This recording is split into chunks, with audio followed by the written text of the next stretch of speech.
Friends, आप देख रहे हैं आपका अपना gardening channel grow and Bloom. और ये प्लांट जो आप देख रहे हैं इसको एरिका पाम बोलते हैं। पाम फैमिली का पौधा है। बहुत सारी वैरायटीज़ होती हैं इसमें, जैसे एरिका पाम, रिक्सोना पाम, सिम्फोर्थिया palm, China palm, bamboo palm. तो उसी में एक हमारा एरिका पाम भी है। इसकी भी कई सारी वैरायटीज़ पाई जाती हैं। नेटिव एरिया इसका अफ्रीका है और ट्रॉपिकल रीजन का प्लांट है ये। तो फ्लावरिंग तो नहीं करता है इसमें, मतलब वैसी फ्लावरिंग नहीं होती जो एस्थेटिक सेंस में देखा जाए जिसको। फ्लावर आता है इसमें स्प्रिंग और समर में। इसमें येलो कलर का फ्लावर जो है इसके नीचे जो यहाँ से जहाँ से ये प्लांट शुरू होता है इस जगह आपको किसी किसी प्लांट में ऑरेंज कलर के, येलो कलर के छोटे छोटे दिखेंगे आपको इसमें बीज जैसे, दाने जैसे। एक्चुअली वही इसके फ्लावर्स होते हैं।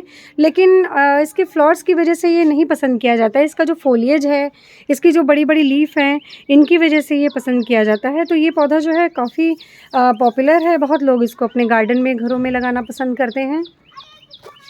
तो ये जो प्लांट है हमारा एरिका, इसी के बारे में हम आज के टिप्स मैं दूंगी आपको और इसी के बारे में चर्चा करेंगे। तो ये जो प्लांट है, मैंने जैसे बताया, बहुत अच्छा प्योरीफायर है, ह्यूमिडिफायर है और बहुत एस्थेटिक सेंस से भी बहुत खूबसूरत लगता है। कहीं भी आप रखें बहुत अच्छा लगता है, बालकनी में और घर में कहीं भी ऐसी जगह रख सकते हैं इंडोर में जहाँ थोड़ी सी सनलाइट इसको मिल जाए, या ब्राइट धूप नहीं लेकिन ब्राइट रोशनी सूरज की वो मिलती हो और 1-2 घंटे की धूप आती हो तो ये बहुत अच्छे से सर्वाइव करता है, बहुत अच्छे से चलता है, ग्रो करता है। और मिट्टी इसको वेल ड्रेन्ड चाहिए, इसको नॉर्मल मिट्टी चाहिए। पीएच इसका नॉर्मल होना चाहिए, न्यूट्रल पीएच में। और मिट्टी वेल ड्रेन्ड होनी चाहिए। बहुत ज़्यादा गीली या क्ले सॉइल जो कसी हुई मिट्टी होती है उसमें ये बहुत अच्छे से ग्रो नहीं करता है। इसकी जो ग्रोथ पे फ़र्क पड़ता है, इसकी ब्यूटी पर भी फ़र्क पड़ता है। बहुत से लोग बोलते हैं कि ये इंडोर प्लांट है। एक्चुअली ये इंडोर नहीं है बिल्कुल। आप इसको ऐसी जगह पे बिल्कुल मत लगाएं जहाँ धूप ना आती हो, रोशनी ना आती हो। 1-2 घंटे की सनलाइट बहुत ज़रूरी है। बल्कि ये ओपन में भी रखते हैं तो भी ये अच्छे से चलता है। बस कभी कभार थोड़ी सी पत्तियाँ इस तरह से हो जाएंगी। मेरे ओपन टेरेस में ही रखे हुए हैं और ये पत्तियाँ काफ़ी पुरानी हैं तो इस वजह से ये थोड़ी सी हो गई हैं इस तरह से। कलर्स इनके जो पत्तियों की टिप पे थोड़ा सा बर्न सी लग रही हैं। लैक ऑफ न्यूट्रिशन भी हो सकता है, कई कारण होते हैं जिसकी वजह से पत्तियाँ इस तरह से हो जाती हैं। लेकिन फिर भी अगर 1-2 घंटे की धूप आती है कहीं तो वहाँ पर आप इसको ज़रूर रखें। मैंने ऐसी जगह रखा हुआ है जहाँ सूर्यास्त से पहले मतलब 1 से 2 घंटे की धूप रहती है मैक्सिमम, इससे ज़्यादा नहीं धूप आती है।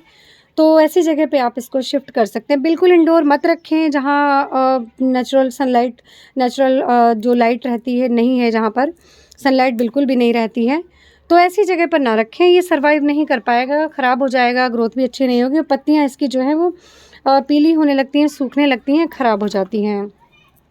वाटरिंग की बात करेंगे तो वाटरिंग बहुत ज़्यादा नहीं करनी है। विंटर में आप इसको वीक में सिर्फ 1 बार, वो भी जब लगे कि हाँ मिट्टी एकदम वाइट हो गई है, सूख सी गई है, कम से कम 1 इंच मिट्टी सूखी होनी चाहिए, बिल्कुल ड्राई होनी चाहिए, तभी आप वाटरिंग करेंगे। और समर में भी इसमें 2 दिन में 1 बार पानी डालें। जब बहुत तेज़ गर्मी होती है तब मई जून में एकदम ड्राई मौसम हो रहा होता है, उस समय आप इसमें 2 दिन में पानी डालें। और मानसून में भी वीक में 1 ही बार डालेंगे। कुल मिला के जो मिट्टी है वो बिल्कुल सूखी होनी चाहिए, तभी हम पानी देंगे। ओवर वाटरिंग हम नहीं करेंगे। और एक बार को ये जो ड्रॉट होता है, सूखा होता है, उसको बर्दाश्त कर लेगा। लेकिन अगर आपने बराबर पानी दिया तो ज़रूर इसकी पत्तियाँ ख़राब होने लगेंगी और पौधा आपका खतरे में पड़ जाएगा। गर्मी जब बहुत ज़्यादा होती है, मई जून का जो ड्राई वाला मौसम रहता है जिसमें बिल्कुल भी हवा में मॉइस्चर नहीं होता है, तो उस समय क्या करें, इनकी पत्तियों को हेल्दी करने के लिए जब आप वाटरिंग करें उसी समय आप इसकी पत्तियों पर पानी का स्प्रे भी कर सकते हैं। और अगर जब आपको मैग्नीशियम सल्फेट जो रहती है फर्टिलाइज़र, जो अगर इसको फर्टिलाइजेशन करना है इसका, तो अगर उसका स्प्रे कर देंगे तो भी इसका कलर जो है वो मेंटेन रहेगा। तो आप इसकी पत्तियों पर ड्राई मौसम में थोड़ा सा स्प्रे कर देंगे तो इसकी पत्तियाँ जो हैं वो चमकदार रहेंगी, साफ़ लगेंगी देखने में और हेल्दी रहेंगी। बाकी इसमें बहुत ज़्यादा पानी नहीं देना है, पानी भरा नहीं रहना चाहिए गमले में। पौधे को फीड कराने की जब बात आती है तो इसमें रेगुलर फर्टिलाइज़र देना है आपको। 3 से 4 हफ्ते में आप इसको फर्टिलाइज़र दे सकते हैं। और चूँकि ये फ्लावरिंग प्लांट नहीं है तो इसलिए इसको फॉस्फोरस देने की बहुत ज़्यादा ज़रूरत नहीं होती है।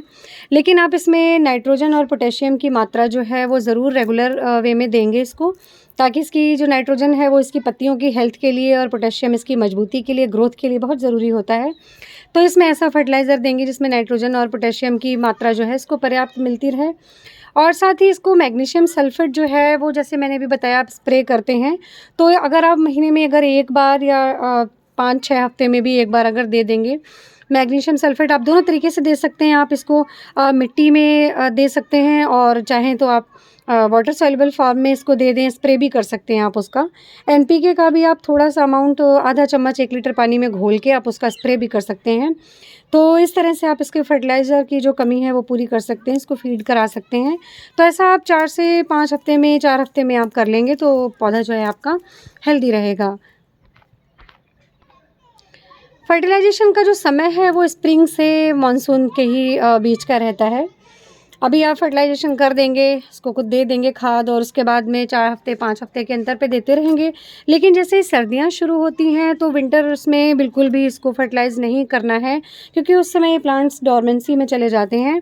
तब इनको खाद की ज़रूरत नहीं होती है, तो अनावश्यक इसको खाद देने की कोई ज़रूरत नहीं है और उस समय हम बिल्कुल भी इसको फर्टिलाइज़ नहीं करेंगे। तो इसमें आप स्प्रिंग में और मानसून में ही खाद देंगे। इसका प्रोपेगेशन का जो मेथड है बहुत आसान है, बहुत आसानी से प्रोपेगेट करके आप इसको मल्टीपल प्लांट्स तैयार कर सकते हैं। जब गमला आपका भर जाए, आपको लगे कि आपका जो नीचे स्टेम का एरिया है बहुत ज़्यादा भर गया है, तो आप इसको बड़े गमले में शिफ्ट कर दें। जैसे कि ये पहले छोटे गमले में लगा हुआ था, फिर इसने बहुत ग्रोथ करी और ये काफ़ी लंबा भी है। हाइट जो इसकी है, एवरेज हाइट अगर आप गमले में लगाते हैं तब भी ये 6-7 फीट ऊंचा चला जाता है और लैंड एरिया में तो ये 10 फीट की ऊंचाई भी ले लेता है। बहुत अच्छे से ग्रो करता है। तो अगर आपको लग रहा है कि आपके गमले में अब जगह कम पड़ रही है और रूट बाउंड हो गया है, या जो पौधे की हाइट और जो थिकनेस है वो बढ़ गई है स्टेम की, तो आप इसको तुरंत दूसरे प्लांटर में शिफ्ट कर देंगे। तो ये प्रोपगेशन जब हम करते हैं तो अगर जिस समय आप इसको ट्रांसफ़र कर रहे हो दूसरे पॉट में, तो उस समय भी कर सकते हैं। इसके अलावा में अगर आपको वैसे ही प्रोपगेशन की ज़रूरत महसूस हो रही है तब भी आप कर सकते हैं। तो इसमें 2 वैरायटी होती है। एक तो ये वाली वैरायटी है जिसमें अगर आप ये पौधा जो है मिट्टी से बाहर जब निकालेंगे तो ये रूट्स हैं, जैसे ये पप्स निकलते हैं, साइड पप्स, वहीं से ग्रोथ होती है पौधे की, मल्टीपल होते हैं। तो ये वाले जो एरिया ये आपस में कनेक्टेड हैं, जुड़े हुए हैं। तो ये वाले एरिया को जब आप देखेंगे, जब मिट्टी से बाहर निकालेंगे इस प्लांट को, तो आप देखेंगे कि ये अलग हो सकता है आसानी से। तो बहुत आसानी से किसी साफ़ चाकू से या उसको स्टरलाइज़ कर लेंगे, या किसी जो भी चाकू वगैरह हो, साफ़ सुथरा होना चाहिए, उससे आप इसको काट के अलग कर देंगे। और फिर जो कटा हुआ एरिया होगा उसको फंजीसाइड में अच्छे से डिप करके, उसका घोल बना के फंजीसाइड का, फिर उसमें डिप कर लेंगे। उसके बाद आप इसको प्रोपेगेट कर देंगे और प्लांट्स आपके जो है तैयार हो जाएंगे। आप मल्टीपल प्लांट्स तैयार कर सकते हैं। इसके अलावा इसकी एक दूसरी वैरायटी आती है जो ये मेरे पास ये वाला है। ये वाला जो है इसको प्रोपेगेट करना बहुत आसान है। ये वाला प्लांट जो है बहुत ज़्यादा धूप में रखा हुआ था, अभी मैंने इसको इधर सेमी शेड में शिफ्ट किया है। तो इसकी पत्तियां जो हैं थोड़ी सी ख़राब हो गई हैं, लेकिन ये जो नई लीफ आ रही हैं ये बिल्कुल हेल्दी हैं, बहुत अच्छी, कलर भी इनका बहुत सही है और एकदम हेल्दी है। तो ये वाला जो प्लांट है ये मैंने प्रोपगेशन के थ्रू ही इसको तैयार किया था। इसके कई प्लांट्स बनाए थे।